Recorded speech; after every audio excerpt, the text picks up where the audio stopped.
Assalamualaikum warahmatullahi wabarakatuh. Perkenalkan, nama saya Analita SPDI, Guru Pendidikan Agama Islam dari SMK Negeri 5 Bengkulu Utara sebagai mahasiswa BEK 2 tahun 2024 Universitas Islam Negeri Fatmawati Soekarno Bengkulu.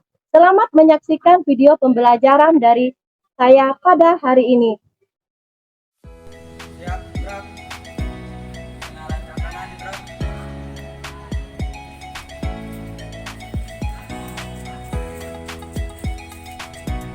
Gerak.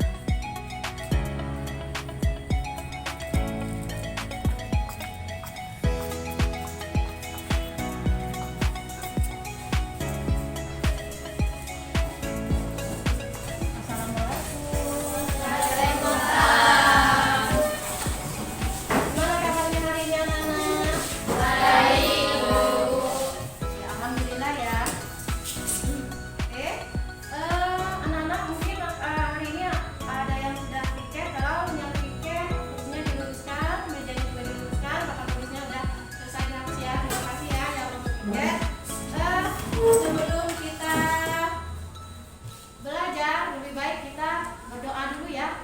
Silakan untuk memimpin doa terlebih dahulu. Siapa yang memimpin doa? Silakan. Semua siap. Berdoa mulai.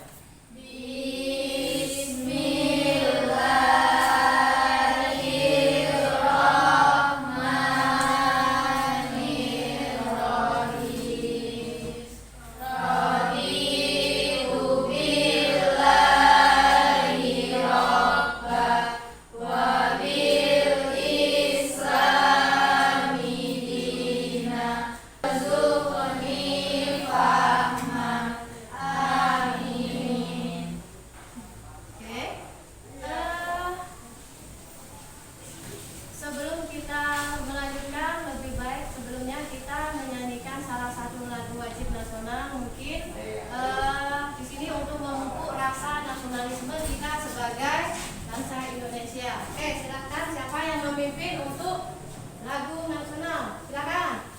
Ya, silakan. Garuda Pancasila 1, 2, 3.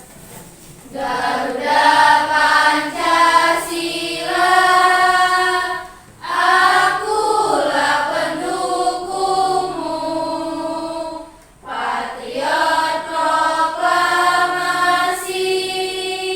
Ayo maju, maju, ayo maju, maju. Oke, silakan duduk kembali. Terima kasih sudah menyanyikan lagu wajib. Sekarang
terima kasih. Jadi di sini kita akan masuk kepada materi kita ya, tentang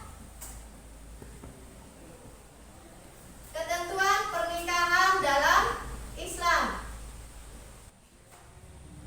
Oke.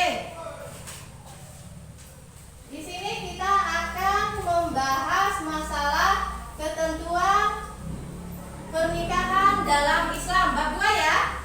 Minggu kemarin kita menjelaskan tentang khutbah itu bab 1, sekarang kita masuk ke bab 2 tentang pernikahan dalam Islam. Nah, di sini ada Ibu akan menjelaskan tujuan pembelajaran. Ya, di sini ada beberapa tujuan pembelajaran, banyak ya di sini ya, ada beberapa.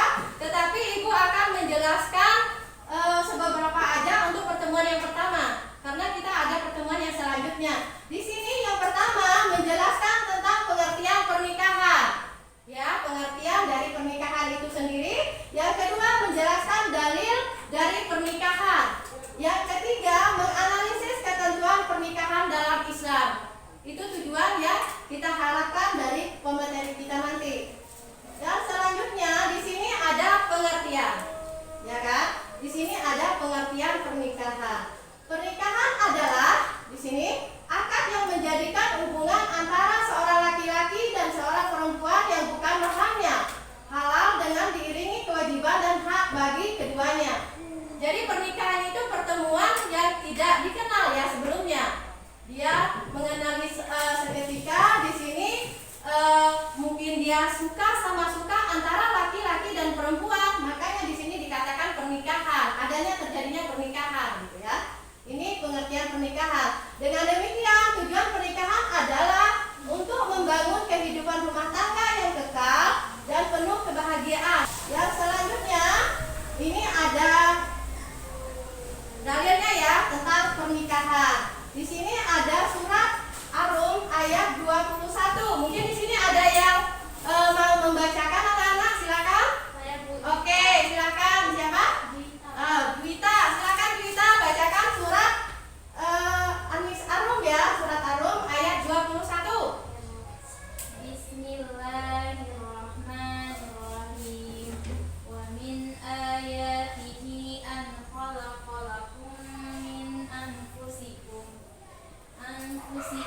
azwajan litaskunu ilaiha wa ja'ala bainakum mawaddatan wa rahmah.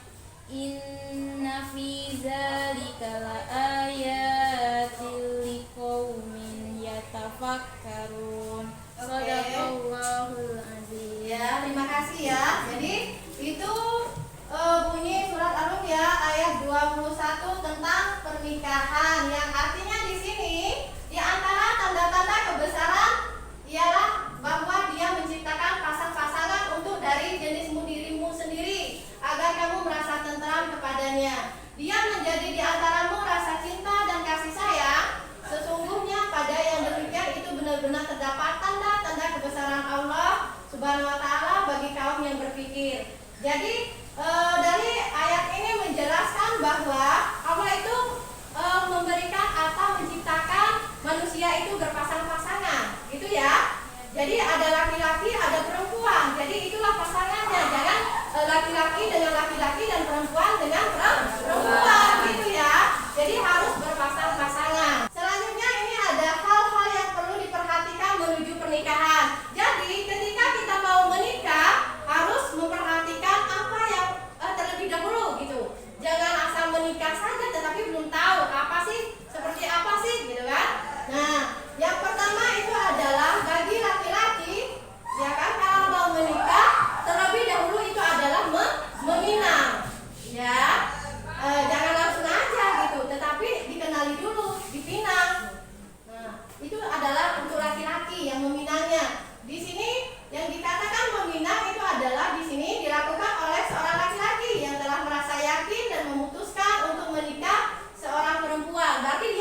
istilahnya. Nah, hal-hal yang perlu diperhatikan menuju pernikahan. Mungkin di sini kita harus tahu dulu, misalnya umurnya berapa, gitu kan? Umur yang mata seseorang itu berapa? Misalnya, oh umurnya 25 tahun, oke. Jangan di bawah 19 tahun, gitu ya. Kalau 19 tahun nanti tidak bisa untuk menikah atau ada ketentuan yang lain, gitu ya. Jadi harus ada ketentuannya. Yang kedua, memilih pasangan. Di sini ada beberapa dalam memilih pasangan yang diperhatikan oleh di sini sesuai ajaran Rasulullah SAW. Yang pertama, memilih pasangan yang satu agama. Jelas ya. Yang pertama yang kita pilih pasangan itu adalah yang satu agama atau satu akidah dengan kita, gitu kan? Kalau dia beragama Islam, maka kita harus memilih yang beragama Islam. Jangan beda agama. Nah, nanti lain lagi, ya. Yang selanjutnya itu menghindari pasangan yang buruk kepribadiannya. Intinya akhlaknya tidak baik, gitu. Nah, kita sebelumnya mungkin udah tahu mungkin akhlaknya baik atau tidak, gitu. Sehari-harinya mungkin dia sering keluyuran atau minum minuman keras atau apa, gitu kan? Yang jelek lah pokoknya sifatnya, gitu. Jadi hindari yang seperti itu. Oke, selanjutnya di sini ada hukum pernikahan. Nah, di sini ada beberapa hukum pernikahan. Ini ada 5 hukum pernikahan. Yang pertama itu adalah wajib. Nah, ya kan wajib. Nah, kira-kira apa sih yang wajib ini di dalam pernikahan? Ketika di sini dijelaskan memenuhi syarat untuk menikah dan khawatir berbuat zina. Nah, jadi ketika seseorang itu sudah siap untuk menikah dan dia khawatir untuk melakukan zina atau perzinaan, maka wajib untuk menikah. Oke? Nah, nanti kalau seandainya kalian udah dewasa, udah lulus SMK, gitu kan, baik yang laki-laki maupun yang perempuan, kalau ada yang mau menikah, kalau sudah rasanya sudah mampu semuanya, fisik, mental maupun semuanya syarat sudah terpenuhi, ya kan? Khawatir melakukan zina, maka wajib untuk melakukan pernikahan. Laksanakan, gitu. Jangan ditunda-tunda lagi. Oke? Nah, selanjutnya di sini ada sunnah. Nah, sunnah telah memenuhi syarat untuk menikah, namun tidak khawatir berbuat zina. Dia sudah memenuhi syarat, mungkin dia ekonominya bagus, ya kan? Tetapi dia itu tidak khawatir memperzina, makanya dia hukumnya sunnah di sini. Nah, jadi sunnah hukumnya. Oke, kita lanjutkan. Rukun pernikahan. Nah, di sini ada beberapa rukun ya. Ada 5 rukun pernikahan. Yang pertama, di sini adanya calon suami. Kalau menikah itu bagi yang perempuan harus ada calon suami, gitu kan? Rukun yang keempat di sini adanya 2 orang saksi. Saksi itu cukup 2 saja, walaupun banyak yang menyaksikan. Yang kelima, yang terakhir ini adanya akad atau sinhak atau biasa disebut dengan ijab kabul. Tahu kan apa itu ijab kabul? Nah, ijab kabul di sini yang dikatakan itu adalah yang dibacakan oleh bapak dari wali ya, atau wali ini dari calon mempelai perempuan, ya kan? Atau ucapan akadnya. Makanya disebutkan di sini adalah ijab kabul, berlangsungnya pernikahan tersebut, gitu ya. Oke, setelah kita menjelaskan masalah pernikahan, setelah menikah, udah berumah tangga, udah punya istri, udah punya suami, mungkin sudah punya anak. Di sini kita akan menjelaskan tentang talak. Apa itu talak? Oke, perceraian. Di sini perceraian, ya kan? Talak itu adalah untuk menyebutkan perceraian dalam Islam. Talak artinya memutuskan hubungan pernikahan. Di sini ada hukum talak. Nah, ada 4 hukum talak. Yang pertama, wajib jika terjadi perselisihan antara suami dan istri yang tidak lagi bisa didamaikan. Oke ya. Mungkin di sini ada yang akan bertanya atau menanyakan tentang pernikahan ini, silakan. Oke. Apa? Oh ya, Asri, silakan Asri. Apa itu yang ditanyakan? Apakah dalam pernikahan Islam ada ketentuan mengenai mahar? Oh ya. Sebelum Ibu jawab, mungkin di sini ada yang akan menjelaskan terlebih dahulu. Oke, ya. Yang mahar adalah kewajiban yang harus diberikan oleh mempelai pria kepada mempelai wanita sebagai tanda penghargaan dan hak wanita dalam pernikahan. Oke, jadi itu ya. Jadi mahar itu adalah tanda yang diberikan laki-laki kepada perempuan, ya kan? Atau ke mempelai wanita untuk sebagai tanda tadi, ya kan? Bahwa dia siap untuk melamar si wanita. Oke? Ada lagi mungkin pertanyaan yang lain, silakan. Septi ya. Apa saja bentuk mahar yang diberikan calon pria kepada wanita pilihannya? Apa saja? Ya, silakan. Mungkin ada yang oke. Bisa uang tunai, perhiasan, alat rumah tangga, Al-Quran, buku agama, atau benda berharga lainnya. Oke, jadi itu adalah beberapa yang bisa diberikan untuk mahar, ya kan? Bisa jadi itu adalah perhiasan, uang dalam bentuk buku, atau membaca Al-Quran juga boleh. Gitu. Jadi di sini ada sebuah artikel ya tentang kisah Ibu Siti Hajar. Di sini kalian baca dan kalian simpulkan apa maksud dari artikel yang Ibu berikan ini. Ya, berkelompok silakan untuk didiskusikan sama kelompoknya masing-masing. Silakan Ibu kasih waktu 15 menit untuk berdiskusi.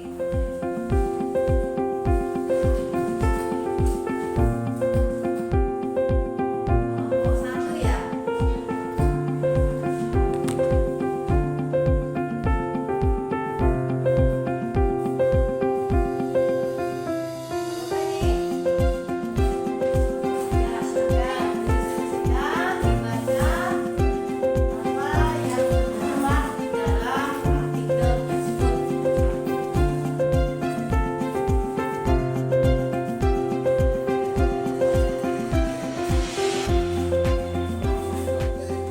Oke ya, silakan maju kelompok 1. Kalau sudah selesai silakan dipresentasikan ke depan salah satu orang setiap kelompok.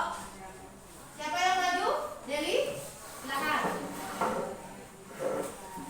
Assalamualaikum warahmatullahi wabarakatuh. Waalaikumsalam warahmatullahi wabarakatuh. Saya perwakilan dari kelompok 1 ingin memberi kesimpulan tentang artikel tentang kisah Ibu Siti Hajar. Kesimpulannya, singkat dari cerita ini adalah Nabi Ibrahim alaihi salam meninggalkan Ibu Hajar dan Ismail di lembah yang sunyi dan tandus di Mekah setelah mendapat wahyu Allah untuk kembali ke Palestina. Meskipun Ibu Hajar merasa cemas dan khawatir, Nabi Ibrahim harus mengikuti perintah Allah, menunjukkan keyakinan dan ketundukan terhadap takdir serta kehendaknya. Sekian dari kelompok kami, saya tutup. Wassalamualaikum warahmatullahi wabarakatuh. Waalaikumsalam warahmatullahi wabarakatuh. Silakan kelompok 2. Assalamualaikum warahmatullahi wabarakatuh. Waalaikumsalam warahmatullahi wabarakatuh. Saya perwakilan dari kelompok 2 ingin memberi kesimpulan artikel tentang kisah Ibu Siti Hajar. Kesimpulannya adalah meskipun Ibu Hajar merasa cemas dan tidak tega ditinggalkan di tempat yang sepi di tandus, Nabi Ibrahim alaihissalam tetap mengikuti perintah Allah untuk meninggalkan mereka dan kembali ke Palestina. Kejadian ini menggambarkan ujian kesabaran dan ketundukan terhadap takdir serta kepercayaan Ibu Hajar dan Nabi Ibrahim kepada Allah. Sekian presentasi dari kelompok 2. Saya tutup. Waalaikumsalam warahmatullahi wabarakatuh. Waalaikumsalam warahmatullahi wabarakatuh. Oke, kasih aplaus ya kelompok 2. Lanjut kelompok 3.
Salat dalam Islam adalah ikatan suci yang diatur dengan jelas dalam Al-Quran dan hadis.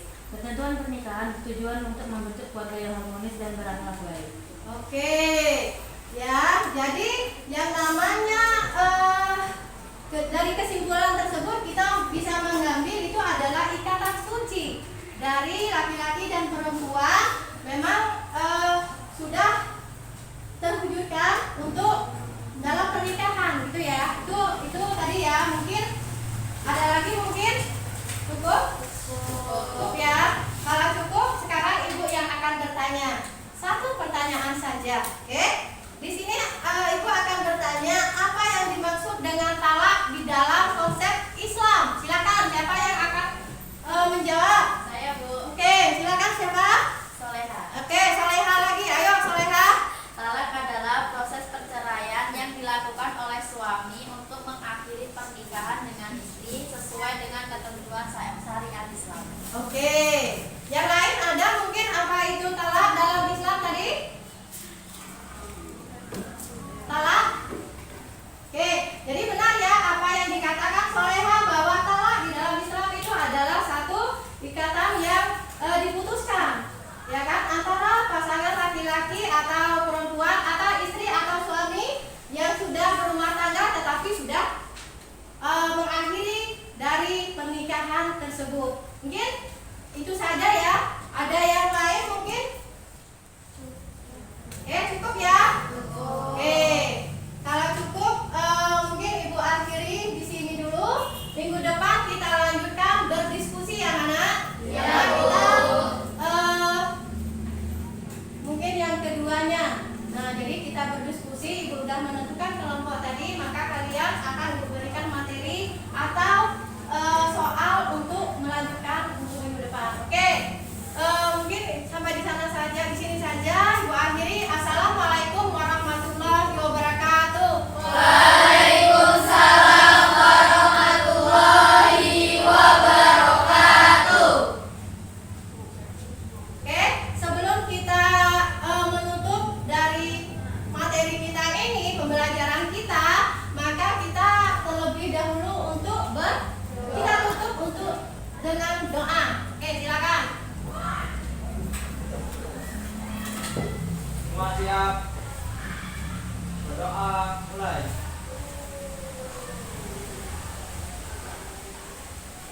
Doa selesai. Beri salam kepada ibu guru.